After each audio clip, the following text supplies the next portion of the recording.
Hello mga kababayan. So guys, si Kibuloy na tinatawag na Pastor Kibuloy ay tinatawag na lang ng media ngayon na PDL Kibuloy. So PDL means person deprived of liberty kasi nga nakakulong na siya.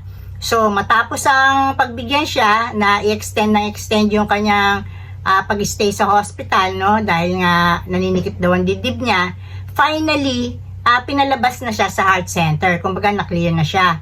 So, imbis na ituloy siya sa Camp Crame kung saan siya dati nakadetine, diniretso na siya ngayon sa Pasig City Jail, no?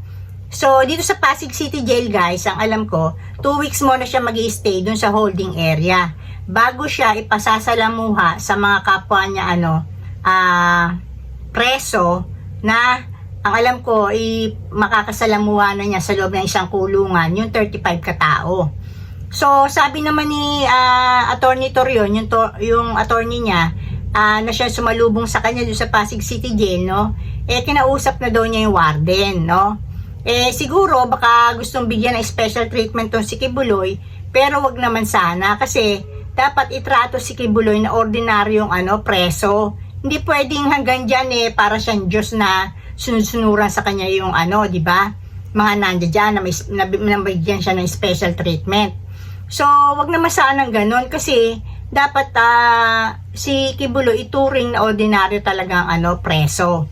So guys, dito makikita natin na sa haba-haba ng panahon nagtago si Kibuloy sa Tamayong. Akala niya hindi siya mahuhuli na ang laki ng nagastos sa kanya dahil ilang mga pulis yung pumunta sa Davao, di ba? Para mahuli siya sa leadership ni General Torre.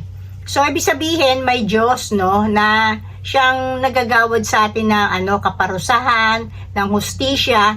Tapos, eto, guys, justice na to, no, para dun sa biktima ni Kibuloy, no, lalo na sa kay Amanda, alias Amanda. So, dito, nakadetine siya kasi nga dun sa kasong human trafficking na non-bailable to, guys. So, kumbaga man, dito siya nasilat. Dito siya hindi makapag-bail. Hindi niya magamit yung milyon-milyones niya kasi nga no bail ang kaso na to. So, kumbaga man, itong si Kibuloy, no, sa tingin ko mag-iinarte pa to kasi ang gusto niya talaga ma-house arrest siya o hospital arrest. Kasi syempre, alam niyo naman, sanay siya sa Karangyaan, doon mabaho, saan siya i-etchas doon. Pera na nga lang kung pagbibigyan siya ng special treatment doon sa Pasig City Jail. Pero sana lang, no, ang mayor naman dito ay si Mayor Vico Soto, no.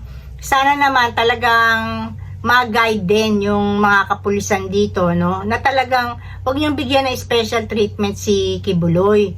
Kasi dapat pantay ang lahat ng preso dyan sa pagtingin. Hindi, etong si Kibuloy, no, alisin na yung pagkapastor, pati tuloy ako na yata. Alisin na yung pagkapastor na yan dahil kaya siya nandiyan dyan, napatunayan na yung pagiging pastor na word ay ginamit niya lang talaga sa maling paraan. So, ngayon, PDL Kibuloy talaga, no? So, yun lang guys, sinasabi ko lang na nag-prevail pa rin yung justice, no? At yung judge na nagpadala sa kanya dito, para dito na siya madetine sa, Pasig City Jail, ay kapuri-puri, no?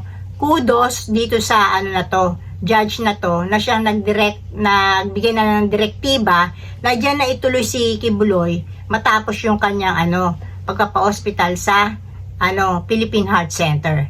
So, dito na ako guys, and blessings everyone. Bye.